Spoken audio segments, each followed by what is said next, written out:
여러분은 오랜 인연 중에 머리로는 끝내야 한다는 걸 알면서도 마음을 놓지 못해 이어간 사람이 있으신가요? 저 역시 첫사랑이 좋은 사람은 아니었는데 정에 끌려 오래 만나 결국 좋지 않게 끝난 적이 있습니다. 인연이라는 게 참 마음대로 안 되는 것 같아요. 오늘 이야기의 주인공도 그랬습니다. 첫사랑의 악연을 끊고 우울감에 빠진 영국 여성의 사연인데요. 기분 전환이라며 친구들에게 붙잡혀 억지로 한국에 오게 되었다고 합니다. 그렇게 부산 바다에서 한적하게 쉬고 있던 그녀. 정신을 차렸을 때 한 한국 남자가 그녀의 가슴을 세게 움켜쥐고 있었다는데요. 하지만 그녀는 소리 한 번 못 지르고 꼼짝도 못했다고 합니다. 대체 무슨 일인지 직접 들어보시죠. 구독과 좋아요는 감동블라썸 영상 제작에 큰 힘이 됩니다. 안녕하세요. 저는 에밀리입니다. 그저 평범했고 평범하게 살고 싶었던 저는 처음 만난 남자친구와 7년째 카페를 운영하고 있었습니다. 오래 만난 게 자랑은 아니지만 하루하루 잘 헤쳐나가는 기분이었습니다. 그날도 평범했습니다. 카페 문을 닫고 평소보다 일찍 집으로 돌아가던 길이었어요. 갑작스러운 폭우에 우산도 없이 발걸음을 서두르던 중 남자친구인 마이클을 발견했습니다. 7년간 함께한 연인이자 사업 파트너였던 그는 낯선 여자와 너무나 가까운 거리에서 속삭이고 있었어요. 내일 아침에는 그녀가 모르게 나와야 해. 그의 목소리가 분명하게 들렸습니다. 자리에 얼어붙은 채 그들을 지켜보는데 마이클이 그 여자의 손을 잡고 키스하는 모습이 눈앞에 펼쳐졌어요. 7년이라는 시간과 함께 일궈온 로즈마리 카페의 추억들이 한순간에 무너지는 것 같았습니다. 비에 젖은 채 집으로 돌아와 모든 걸 정리했어요. 옷가지 몇 벌과 필수품만 챙겨 친구 케이트의 집으로 향했습니다. 에밀리, 정말 괜찮은 거야? 케이트의 걱정 어린 눈빛이 저를 맞았어요. 괜찮을 리 없잖아. 7년이 그렇게 끝났어. 목이 메어 더 이상 말을 잇지 못했습니다. 다음 날 마이클에게서 쏟아지는 전화와 문자를 무시한 채 카페로 향했어요. 하지만 도착한 카페 앞에는 이미 자물쇠가 걸려 있었습니다. 급히 열쇠를 꺼내 문을 열었지만 사무실은 이미 텅 비어 있었어요. 컴퓨터와 중요 서류들이 모두 사라졌습니다. 은행 계좌를 확인하니 회사 통장은 이미 비워진 상태였어요. 7년간 함께 일궈온 카페, 그곳에 쏟아부은 모든 열정과 시간이 한순간에 물거품이 됐습니다. 법적으로 대표는 나야, 에밀리. 내가 떠나기로 했으니 모든 건 내 몫이지. 마이클의 차가운 목소리가 전화기 너머로 들려왔어요. 변호사와 상담 후 알게 된 현실은 더 가혹했습니다. 동업 계약서에는 분명한 허점이 있었고 법적으로 제가 취할 수 있는 조치는 거의 없었어요. 하루아침에 연인도, 일도, 집도 모두 잃은 상태로 32의 나이에 백수가 되었습니다. 우울한 날들이 이어지는 동안 케이트는 제 곁을 지켜주었어요. 그녀의 소파에서 얹혀 살며 무기력하게 하루하루를 보내던 어느 날, 케이트가 오랜만에 모인 친구들과 함께 제 앞에 나타났습니다. 에밀리, 이렇게 무너져 있을 거야?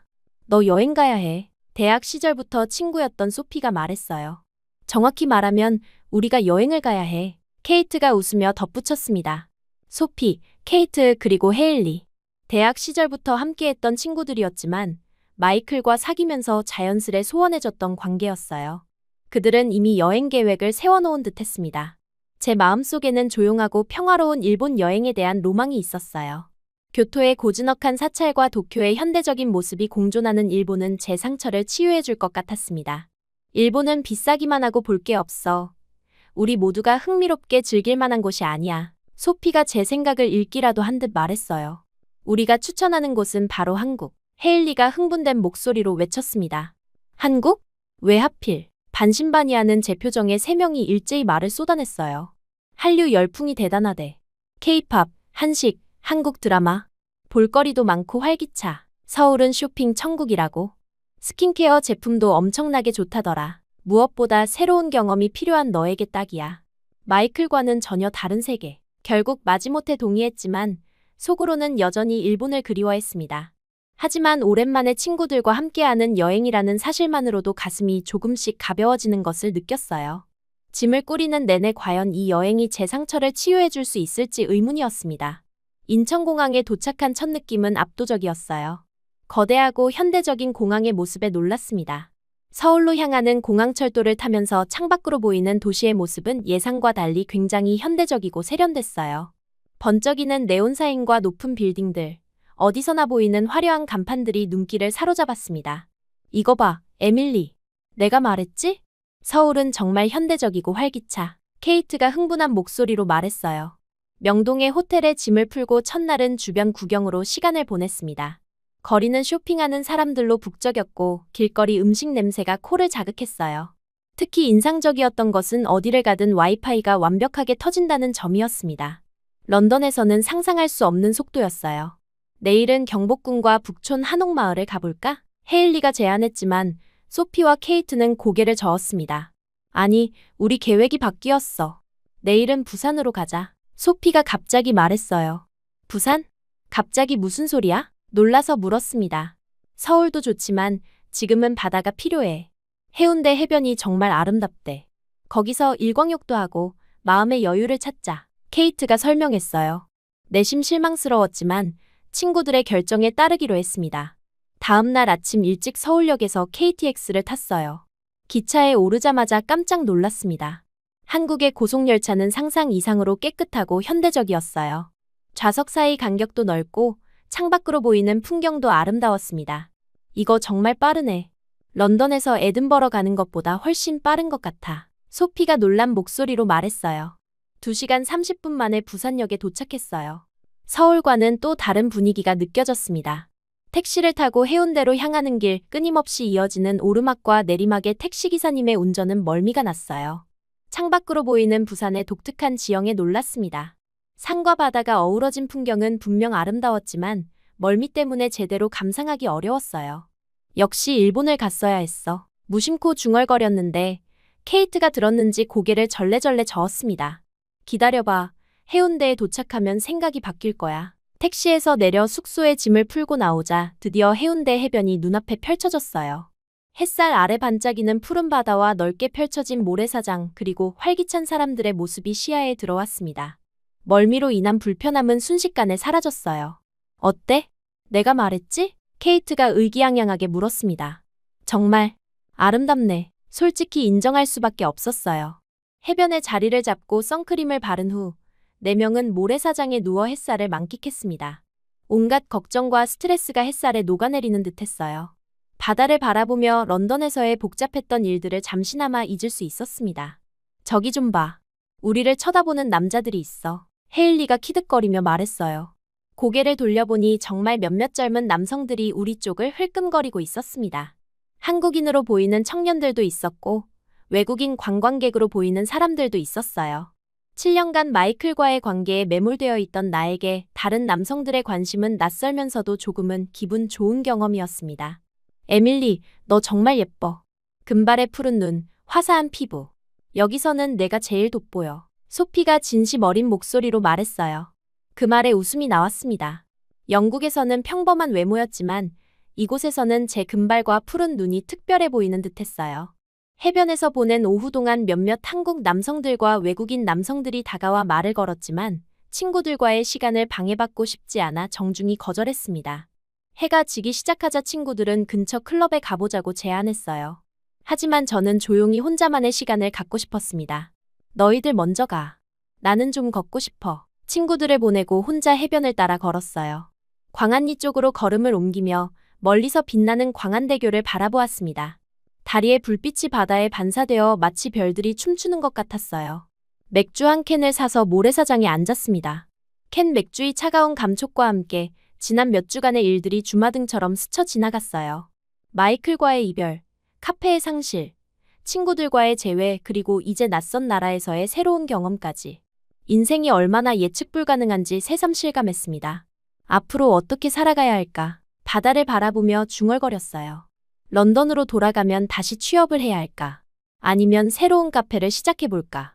모든 것이 불확실했지만 이상하게도 두려움보다는 설렘이 더 컸습니다. 마이클이라는 사람에게 너무 오랫동안 의존해왔다는 사실을 깨달았어요. 이제는 온전히 나만의 선택으로 삶을 꾸려나갈 시간이었습니다. 광안대교의 불빛 아래 홀로 앉아 맥주를 마시며 처음으로 미래에 대한 희망을 느꼈어요. 비록 아직 구체적인 계획은 없었지만 이 여행이 새로운 시작을 알리는 신호탄이 될 것 같았습니다. 호텔 방으로 돌아왔을 때 친구들은 아직 돌아오지 않았어요. 조용한 방에서 창문을 열고 바다 소리를 들으며 잠이 들었습니다. 알람 소리 없이 자연스레 일어난 제 눈에 일출이 보였어요. 어제 사람이 많이 못한 수영을 해볼 생각으로 조용히 수영복으로 갈아입고 방을 나섰습니다. 모래사장에 수건을 펴고 앉아 아침 햇살을 맞았어요. 마이클과의 이별 이후 처음으로 마음의 평화를 느끼는 순간이었습니다. 아침 바다는 놀랍도록 맑고 평온했습니다. 저는 조심스럽게 물속으로 발을 디뎠어요. 천천히 적응하며 깊이를 더해갔어요. 허리춤까지 물이 차올랐을 때 잠시 멈춰서서 수평선을 바라봤습니다. 아침 햇살에 반짝이는 바다가 끝없이 펼쳐져 있었어요. 런던의 복잡한 일상에서 벗어나 이런 자유로움을 느끼는 것이 새삼 감격스러웠습니다. 용기를 내어 더 깊은 곳으로 나아갔어요. 물이 가슴께까지 차올랐지만 발은 여전히 모래바닥에 닿아 있었습니다. 여기서 수영을 시작했어요. 유럽에서 카페일을 하며 쉰 적이 없었는데 이렇게 타국에서 수영을 하다니 너무 신기했습니다. 물살을 가르는 기분이 상쾌했어요. 몸을 뒤집어 하늘을 바라보며 물 위에 떠 있기도 했습니다. 이대로 영원히 떠 있을 수 있다면 얼마나 좋을까. 중얼거리며 눈을 감았어요. 파도 소리와 바람 소리만이 귓가를 채웠습니다. 모든 걱정이 사라지는 것 같았어요. 잠시 현실을 잊고 파도에 몸을 맡겼습니다. 물 위에 떠서 이리저리 흔들리는 감각이 마치 어머니의 품에 안긴 것 같은 포근함을 주었어요. 시간이 얼마나 흘렀는지 모르게 그저 물결과 함께 흘러갔습니다. 문득 눈을 떠보니 해변과의 거리가 생각보다 멀어져 있었어요. 당황스러웠지만 아직 괜찮다고 생각했습니다. 다시 해변을 향해 수영을 시작했어요. 하지만 이상하게도 아무리 해변을 향해 헤엄쳐도 거리가 좁혀지지 않았습니다. 점점 불안감이 커졌어요. 다리에 힘이 빠지기 시작했고 호흡도 가빠졌습니다. 패닉에 빠진 채 더욱 필사적으로 헤엄쳤지만 상황은 나아지지 않았어요. 도움을 청하기 위해 손을 흔들었지만 해변은 너무 멀었고 사람들도 거의 보이지 않았습니다. 발로 바닥을 찾아보았지만 이미 닿지 않는 깊이였어요. 공포가 밀려왔습니다. 진정해, 에밀리. 패닉에 빠지면 안 돼. 스스로에게 말했지만 이미 몸은 경직되어 있었어요. 이안유. 갑자기 여행 가이드북에서 읽었던 단어가 떠올랐습니다. 해변에서 바다 쪽으로 강하게 흐르는 물살이라고 했어요. 이안유에 걸리면 정면으로 맞서 싸우지 말고 해안선과 평행하게 수영해야 한다고 했습니다. 하지만 이미 체력이 바닥나 있는 상태였어요. 점점 의식이 흐려졌습니다. 정신 차리세요. 어디선가 고함 소리가 들렸어요. 먼 곳에서 들려오는 것 같았습니다. 정신이 희미하게 돌아오자 눈앞에 한국 남성이 제 가슴을 세게 움켜쥐고 있는 모습이 보였어요. 순간 공포감에 소리를 지르려 했지만 목구멍에서 바닷물이 거세게 올라왔습니다.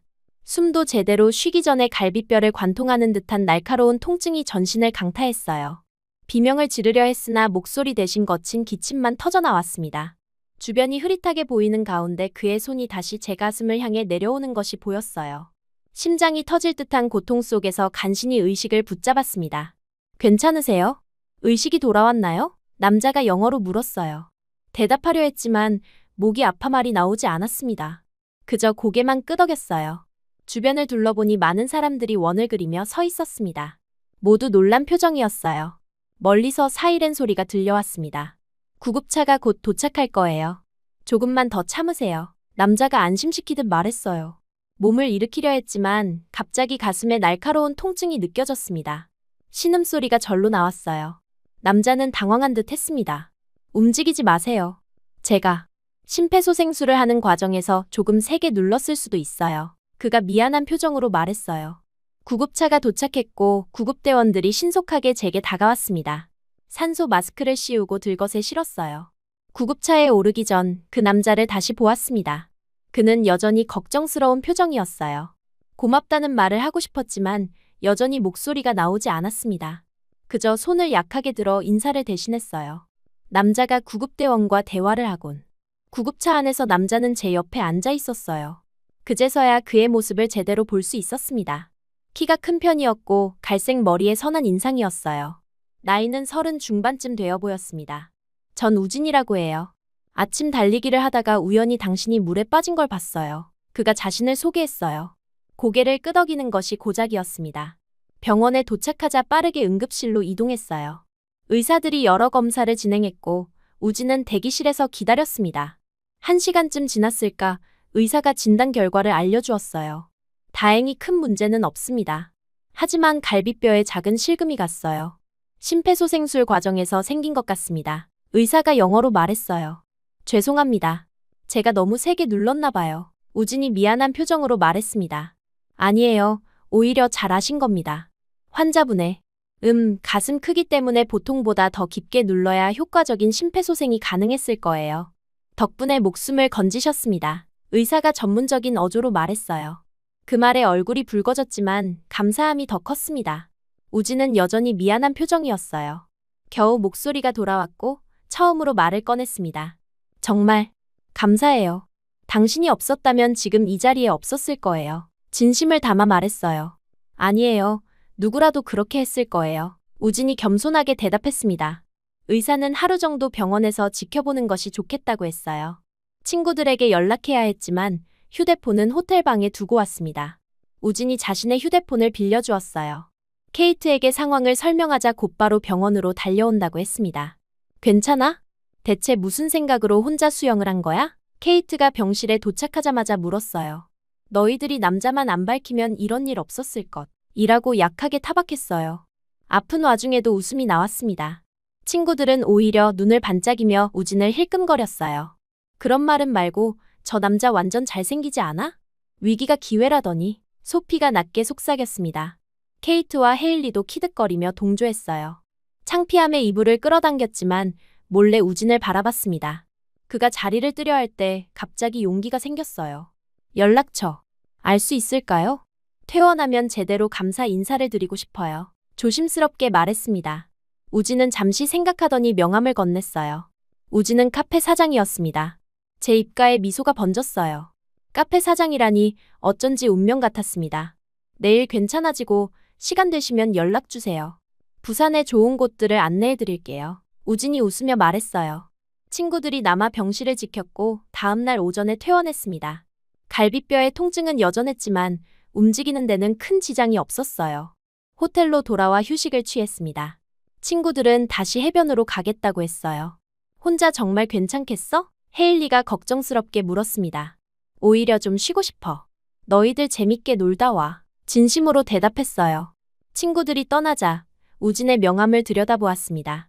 잠시 고민하다 전화를 걸었어요. 몇 번의 신호음 후 그가 받았습니다. 안녕하세요. 에밀리예요. 어제 구해주신 사람이요. 어색하게 말했어요. 아, 에밀리 씨. 퇴원하셨군요. 몸은 괜찮으세요? 우진의 목소리가 반갑게 들렸습니다. 네, 많이 좋아졌어요. 혹시 점심 같이 할 수 있을까요? 용기를 내어 물었어요. 우진은 흔쾌히 수락했고 1시간 후 호텔 로비에서 만나기로 했습니다. 간단하게 화장을 하고 옷을 갈아입었어요. 갈비뼈가 아직 아팠지만 그를 다시 만난다는 생각에 설렜습니다. 약속 시간보다 일찍 로비에 내려갔어요. 얼마 지나지 않아 우진이 나타났습니다. 캐주얼한 셔츠에 청바지 차림이었어요. 가볍게 인사를 나누고 함께 식당으로 향했습니다. 부산의 진짜 맛집으로 모시겠습니다. 우진이 웃으며 말했어요. 그가 안내한 곳은 해운대에서 조금 떨어진 작은 해산물 식당이었습니다. 내부는 소박했지만 손님들로 북적였어요. 시원한 밀면과 회를 주문했습니다. 처음 먹어보는 한국 음식이었지만 놀랍도록 맛있었어요. 정말 맛있네요. 런던에서는 이런 맛을 못 느껴요. 솔직한 감상을 전했습니다. 런던에서 오셨군요. 직업이 뭐예요? 우진이 관심 있게 물었어요. 망설임 없이 제 이야기를 시작했습니다. 마이클과 함께 운영하던 카페 이야기, 그의 배신, 그리고 한국 여행을 오게 된 경위까지. 말하면서도 이렇게 낯선 사람에게 속내를 털어놓는 것이 이상했지만 우진은 진지하게 들어주었어요. 그렇게 힘든 일이 있었군요. 하지만 이제 새로운 시작을 할 수 있을 거예요. 우진이 따뜻하게 말했습니다. 식사를 마치고 우진의 제안으로 광안리 해변으로 향했어요. 햇살이 여전히 강했지만 바다는 어제와 다르게 평온해 보였습니다. 해변가 작은 카페에서 아이스 아메리카노를 마시며 이야기를 나눴어요. 우진은 자신의 이야기를 들려주었습니다. 서울에서 대기업에 다니다 번아웃으로 사직하고 부산으로 내려와 작은 카페를 열었다고 했어요. 도시의 삶에 지쳐 바다가 보이는 곳에서 살고 싶었다는 말에 공감이 갔습니다. 오후가 저물어갈 무렵 저는 꼭 소맥을 마시고 싶다고 했어요. 약 드셔야 하고 아프지 않냐는 우진의 걱정에도 밀어붙여 우리는 광안대교가 보이는 수변공원에 자리를 잡았어요. 소맥을 처음 먹었습니다. 처음에는 거부감이 들었지만 몇 잔 마시니 꽤 괜찮았어요. 술이 들어가자 갈비뼈 통증도 잊혀졌습니다. 처음 봤을 때부터 느꼈어요. 당신은 정말 아름다운 사람이에요. 우진이 갑자기 진지한 표정으로 말했어요. 놀라서 그를 바라보았습니다. 그의 눈빛은 진심이 담겨 있었어요. 마이클 이후 처음으로 느껴본 감정이 가슴속에서 일었습니다. 태양이 수평선 너머로 사라지고 광안대교의 불빛이 하나둘 켜지기 시작했어요. 그의 손이 제 손 위에 살포시 놓였습니다. 밤이 깊어갈수록 술 기운과 함께 서로에 대한 감정도 깊어졌어요. 갈비뼈 통증은 어느새 사라진 듯했고 그의 품에 안기는 것이 자연스러웠습니다. 우진의 아파트 문을 열자마자 우리의 입술이 만났어요. 그날 밤 전혀 모르던 사람과의 뜨거운 밤을 보내리라고는 상상도 못했습니다. 하지만 그 순간만큼은 모든 것이 운명처럼 느껴졌어요. 다음 날 아침 갈비뼈의 통증이 더 심해져 우진과 함께 병원을 다시 찾았어요. 진찰 후 의사는 심각한 표정으로 저를 바라봤습니다. 이런 상태에서는 격한 활동을 자제하셔야 합니다. 그 말에 우진의 얼굴이 붉어졌고 저는 웃음을 터뜨렸어요. 의사도 상황을 눈치채고 미소를 지었습니다. 다행히 큰 문제는 없었어요. 일주일이 어떻게 지나갔는지 모를 정도로 시간은 빠르게 흘렀습니다. 마이클과의 7년 연애 동안 느끼지 못했던 감정들이 우진과 함께한 짧은 시간 동안 물밀듯이 밀려왔어요. 그는 제 말을 진심으로 경청했고 작은 것 하나하나에 신경 써주었습니다. 무엇보다 그의 눈빛에서 진심을 느낄 수 있었어요. 마지막 날 밤 광안대교가 보이는 그의 아파트 테라스에서 우리는 이별을 준비했습니다. 런던으로 돌아가야 하는 거 정말 아쉬워요. 우진이 제 손을 꼭 잡으며 말했어요. 현실은 냉혹했습니다. 우리는 서로 다른 나라에 살고 있었고 제게는 영국에서 해결해야 할 문제들이 남아 있었어요. 마이클과의 일, 새로운 일자리 찾기 그리고 무엇보다 앞으로의 삶을 계획해야 했습니다. 하지만 우진과 헤어지는 것은 생각보다 훨씬 힘들었어요. 짧은 시간이었지만 그는 제게 특별한 사람이 되어 있었습니다. 우리 계속 연락할 수 있잖아요. 그리고 어쩌면 한국에서 일할 기회를 찾을 수도 있지 않을까요? 제가 조심스레 말했어요. 우진의 얼굴에 미소가 번졌습니다. 정말요? 한국에서 살고 싶으세요? 사실 그 말은 충동적으로 나온 것이었어요. 하지만 말을 내뱉는 순간 그것이 진심임을 깨달았습니다. 런던에 남아있는 것보다 새로운 시작을 할 수 있는 한국이 더 매력적으로 느껴졌어요. 무엇보다 우진이 있었습니다. 영국으로 돌아가지만 그것은 끝이 아닌 또 다른 시작일 수 있다는 생각이 들었습니다. 런던의 집에 도착하자 익숙한 풍경이 저를 반겼어요. 하지만 이제 그곳은 전과 같은 집처럼 느껴지지 않았습니다. 마치 잠시 머무는 공간 같았어요. 귀국 후 첫 일주일은 시차 적응과 정리해야 할 일들을 처리하느라 바빴습니다.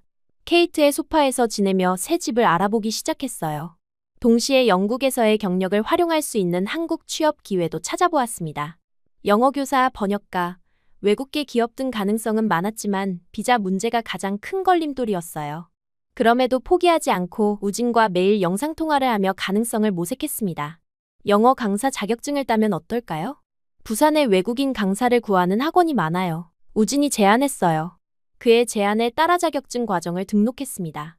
낮에는 자격증 공부를 하고 저녁에는 우진과 통화하는 생활이 이어졌어요. 마음은 이미 한국에 가 있는 듯했습니다. 귀국 후 3주째 되던 날 예상치 못한 방문객이 찾아왔어요. 케이트의 집 초인종이 울렸고 문을 열자 마이클이 서 있었습니다. 7년간 매일 보던 얼굴이었지만 이제는 낯설게 느껴졌어요. 그의 눈은 피곤해 보였고 평소보다 훨씬 수척해 보였습니다. 에밀리, 얘기 좀 할 수 있을까? 그가 조심스럽게 물었어요. 케이트는 제게 눈짓을 보내며 자기 방으로 들어갔습니다. 마이클을 거실로 안내했지만 마음은 불안했어요. 그가 무슨 말을 하러 왔는지 짐작이 갔습니다. 카페가 무너지고 있어. 내가 없는 동안 매출이 반 이상 줄었어. 그가 한숨을 쉬며 말했어요. 마이클은 처음으로 진심 어린 사과를 했습니다. 바람을 피운 것, 제 지분을 빼앗은 것, 모든 것에 대해 미안하다고 했어요. 하지만 그의 진짜 목적은 명확했습니다. 그는 제가 다시 카페로 돌아오기를 바랐어요. 우리 다시 시작할 수 있잖아, 에밀리. 7년이야. 7년을 그냥 버릴 수는 없어. 그의 목소리에는 절박함이 묻어 있었습니다. 잠시 침묵이 흘렀어요. 한 달 전이었다면 어땠을까요? 아마도 흔들렸을지도 모릅니다. 하지만 지금의 저는 달랐어요. 부산에서의 경험 그리고 우진과의 만남이 저를 변화시켰습니다. 미안해, 마이클. 돌아갈 수 없어. 단호하게 말했어요. 그의 얼굴이 굳어졌습니다. 적어도 사업 파트너로만이라도. 내 이름으로 된 계약들이 많아. 내가 없으면 정말 어려워. 다시 한번 고개를 저었어요. 그것도 안 돼. 내 인생에 새로 시작하고 싶어. 마이클의 표정이 순식간에 변했습니다. 애원하던 눈빛은 사라지고 분노가 그 자리를 대신했어요. 다른 남자 생겼지? 그렇지? 누구야? 제 침묵이 그의 의심을 확신으로 바꾸었습니다. 그는 갑자기 일어서서 거실을 왔다 갔다 하기 시작했어요. 그의 행동이 점점 위협적으로 느껴졌습니다. 마이클이 화를 내는 모습은 전에도 봤지만 이렇게까지 격앙된 적은 없었어요. 내가 얼마나 널 사랑했는데 이렇게 쉽게 다른 남자한테 가냐? 그의 목소리가 점점 커졌습니다. 케이트가 방에서 나와 상황을 살폈어요. 마이클을 진정시키려 했지만 그는 더욱 흥분했습니다. 결국 그가 화분을 바닥에 던지는 순간 케이트가 경찰을 부르겠다고 위협했어요. 마이클은 마지못해 떠났지만 마지막 말이 불안감을 남겼습니다. 이대로 끝나지 않을 거야, 에밀리. 그날 밤 우진과의 통화에서 마이클의 방문에 대해 이야기했어요. 우진은 걱정스러운 목소리로 제가 안전한지 물었습니다. 그의 따뜻한 관심이 마음을 편안하게 해주었어요. 하지만 마이클의 위협은 현실이 되었습니다. 다음 날부터 그는 끊임없이 전화와 문자를 보내기 시작했어요. 처음에는 무시했지만 점점 그 내용이 위협적으로 변해갔습니다. 내 새 남자친구가 어디 사는지 알아내고 말 거야. 내가 다시 내 곁으로 돌아올 때까지 포기하지 않을 거야. 결국 그의 번호를 차단했지만 그는 다른 번호로 계속 연락해왔어요. 상황이 심각해져 경찰에 신고했습니다. 스토킹으로 신고를 접수했지만 경찰은 그가 실제로 위해를 가하지 않는 한 적극적인 조치를 취할 수 없다고 했어요. 불안감이 커져 결국 휴대폰을 꺼버렸습니다. 며칠 동안 우진과 연락이 끊겼어요. 이메일로 상황을 설명하려 했지만 그 사이 우진은 걱정하고 있을 터였습니다. 새 휴대폰 번호를 만들어 그에게 연락하려던 찰나 예상치 못한 일이 벌어졌어요. 그날 밤 케이트는 친구들과의 약속으로 집을 비웠습니다. 혼자 TV를 보고 있는데 갑자기 현관문 두드리는 소리가 들렸어요. 시계를 보니 밤 10시가 넘은 시간이었습니다. 불안한 마음에 문구멍으로 밖을 살폈어요. 놀랍게도 그곳에는 우진이 서 있었습니다. 믿기지 않는 마음으로 문을 열었어요. 우진? 어떻게 여기에? 그는 지친 얼굴이었지만 미소를 지었습니다. 연락이 안 돼서 걱정됐어요. 그래서 직접 찾아왔어요. 그가 어떻게 제 주소를 알았는지 물었더니 병원에서 보호자 서류를 작성할 때 찍어뒀다고 해요. 한국에서는 여성에게 함부로 접촉하면 성희롱으로 신고될 수 있어 조심한다면서 혹시 모를 상황에 대비해 서류를 찍어둔 것이라고 했습니다. 솔직히 말하면 차였을 거라고 생각도 했어요. 하지만 그렇더라도 직접 듣고 싶었어요. 그의 솔직한 말에 가슴이 뭉클했습니다. 우진을 안으로 초대해 차를 대접했어요. 그동안 있었던 일, 마이클의 위협적인 행동 그리고 경찰에 신고한 것까지 모두 이야기했습니다. 우진은 진지하게 듣고 있었어요. 대화를 나누는 동안 그가 저를 얼마나 걱정했는지 느낄 수 있었습니다. 그런데 갑자기 현관문이 요란하게 두드려졌어요. 누군가가 문을 발로 차는 소리가 들렸습니다. 에밀리, 문 열어. 누구랑 있는지 알아. 마이클의 목소리였어요. 우진과 저는 서로를 바라봤습니다. 그의 눈에서 걱정과 함께 결연한 의지가 보였어요. 제가 나가서 대화해 볼게요. 제가 만류했지만 우진은 침착하게 문을 향해 걸어갔습니다. 문을 열자 마이클이 분노한 얼굴로 서 있었어요. 그는 분명 술에 취해 있었습니다. 넌 누구야? 에밀리의 새 남자친구. 마이클이 우진을 위아래로 훑어보며 비웃었어요. 우진은 침착하게 대답했습니다. 진정하시고 대화로 해결합시다. 에밀리 씨가 원치 않는 만남은 강요할 수 없어요. 마이클은 그의 말을 듣지 않고 우진을 밀치며 안으로 들어오려 했어요. 우진이 그를 막자 마이클은 주먹을 휘둘렀습니다. 우진은 몇 차례 공격을 피하며 상황을 진정시키려 했어요. 하지만 마이클의 폭언과 위협이 계속되자 결국 우진은 그를 제압했습니다. 마이클을 바닥에 눕히고 팔을 뒤로 꺾은 채 고정시켰어요. 그 순간 저는 이미 경찰에 전화를 걸어 상황을 설명하고 있었습니다. 마이클은 제압당한 상태에서도 계속해서 위협을 내뱉었어요. 넌 망했어. 폭행으로 고소할 거야. 하지만 경찰이 도착했을 때 이미 전화 통화로 상황을 실시간 전달했기 때문에 그들은 마이클의 주장을 믿지 않았습니다. 더구나 케이트가 귀가하면서 마이클의 이전 위협적 행동을 증언했어요. 결국 마이클은 주거침입과 협박 혐의로 체포되었습니다. 경찰이 마이클을 데리고 간 후 우진은 제게 다가와 안아주었어요. 그의 품 안에서 그동안 쌓였던 긴장과 불안이 눈물로 쏟아져 나왔습니다. 이제야 진정한 의미의 해방감을 느꼈어요. 마이클이라는 과거의 그림자에서 완전히 벗어난 것 같았습니다. 이제 괜찮아요. 끝났어요. 우진의 따뜻한 목소리가 귓가에 울렸어요. 그날 밤 우리는 많은 이야기를 나눴습니다. 미래에 대한 이야기, 우리의 가능성에 대한 이야기였어요. 우진은 제게 놀라운 제안을 했습니다. 제 카페에서 일해보는 건 어때요?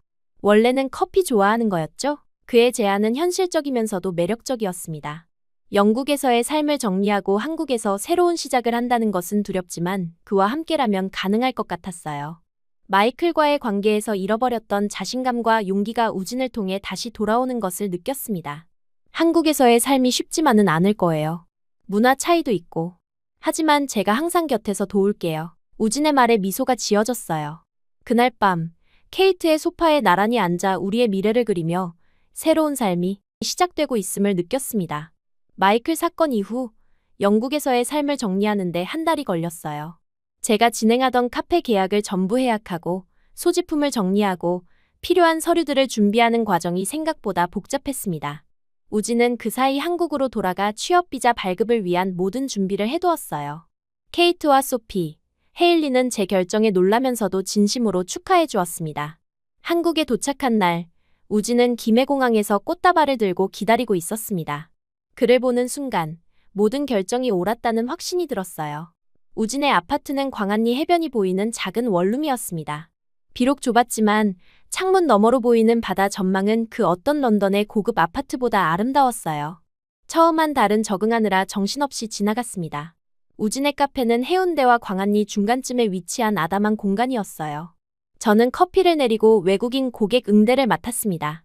영국식 애프터눈 티 세트를 메뉴에 추가하자 외국인 관광객들의 발길이 늘어났어요. 한국어를 배우는 것이 가장 어려웠어요. 하지만 우진과 카페 직원들의 도움으로 기본적인 대화는 할 수 있게 되었습니다. 가장 먼저 외운 문장은 죄송합니다. 영어로 말씀해 주시겠어요? 였어요. 이 한 문장으로 많은 곤란한 상황을 모면할 수 있었습니다. 취업비자로 1년을 지내는 동안 우진과의 관계는 더욱 깊어졌어요. 우리는 서로의 문화적 차이를 이해하려 노력했습니다. 저는 영국의 개인주의적 성향을 조금씩 내려놓았고 우진은 한국의 빨리빨리 문화와 집단주의적 사고를 설명해 주었어요. 때로는 오해도 있었지만 그럴 때마다 대화로 풀어나갔습니다. 비자 만료가 3개월 앞으로 다가왔을 때 우진이 해운대 해변에서 특별한 저녁 식사에 저를 초대했어요. 촛불이 켜진 테이블, 와인 한 병 그리고 긴장한 듯한 우진의 표정이 무언가 특별한 일이 있을 것임을 예고했습니다. 식사를 마치고 디저트를 기다리는 동안 우진이 주머니에서 작은 상자를 꺼냈어요. 한국에는 취집이라는 말이 있어요. 직장을 구한다는 취직과 비슷하지만 결혼을 통해 안정을 찾는다는 의미죠. 에밀리, 내 아내로 취직하시겠어요? 그의 독특한 청혼에 웃음이 나왔지만 동시에 눈물도 났습니다. 상자 안에는 심플한 다이아몬드 반지가 있었어요. 망설임 없이 네, 라고 대답했습니다. 이제 한국은 단순한 머무는 곳이 아닌 제 진정한 집이 될 것이었어요. 결혼 준비 과정에서 가장 걱정된 것은 우진의 부모님을 만나는 일이었습니다. 우진은 부모님이 보수적이시기도 하지만 이해심이 많다고 했어요. 처음 만남에서 저는 한국어로 인사를 준비했고 영국에서 가져온 선물도 정성껏 포장했습니다. 하지만 예상과 달리 시부모님은 오히려 서먹해하며 조심스러워했어요. 외국인 며느리를 맞이할 준비가 안 되신 것 같아요. 돌아오는 길에 우진이 미안해하며 말했습니다. 하지만 시간이 지날수록 관계는 조금씩 나아졌어요. 특히 시어머니께서 제 영국식 스콘을 맛보신 후로는 요리를 가르쳐달라고 하시기도 했습니다. 시아버지는 여전히 말씀이 적으셨지만 가끔 영국 축구에 대해 물어보시며 대화에 물꼬를 트셨어요. 서로 다른 문화를 인정하고 존중하는 과정이 필요했습니다. 결혼식은 양가에 정말 가까운 사람들만 불러 진행했어요.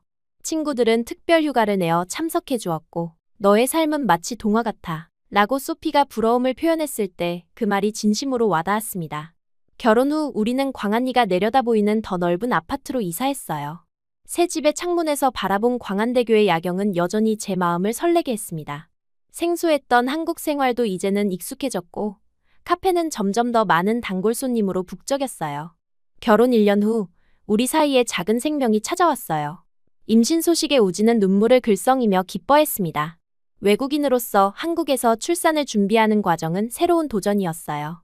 하지만 우진과 병원 의료진의 도움으로 무사히 건강한 딸을 출산했습니다. 제 한국 생활은 더욱 완전해졌습니다. 때때로 영국이 그리울 때면 친구들과 화상통화를 하거나 직접 만든 스콘을 먹으며 향수를 달랬어요. 하지만 광안리 해변을 걷거나 우진과 함께 딸 안고 일몰을 바라볼 때면 이곳이 바로 제가 있어야 할 곳임을 느꼈습니다. 한국 생활 3년째. 저는 이제 기본적인 한국어 대화가 가능해졌고 김치찌개도 맛있게 끓일 수 있게 되었어요. 시부모님과의 관계도 점점 자연스러워져 한 달에 한 번은 함께 식사를 했습니다. 딸이 할아버지, 할머니와 놀 때면 언어와 문화의 장벽은 완전히 사라지는 것 같았어요. 종종 해운대 해변을 혼자 걸으며 그날의 사고를 떠올리곤 합니다. 위기의 순간이 제 인생을 완전히 바꿔놓았다는 사실이 신기했어요. 만약 그날 아침 일찍 일어나지 않았다면, 수영을 하지 않았다면, 혹은 우진이 그곳에 없었다면 지금의 제 삶은 존재하지 않았을 테니까요. 이제는 낭만 있게 술을 마실 수 없는 수변공원을 종종 지나가면서 우진과의 첫날을 떠올리기도 합니다. 한국에서 지내다 보면 한국어는 아직도 어려운 게 많고 영국의 가족이 그리울 때도 있어요. 그러나 우진의 따뜻한 미소와 우리 공주님 웃음소리 그리고 매일 아침 창문으로 들어오는 부산의 햇살이 모든 어려움을 이겨낼 수 있게 해줍니다. 매일 하루가 아무 일 없이 평탄하고 무난한 게 얼마나 행복한지 느끼고 있습니다. 오늘도 무탄한 하루 되세요.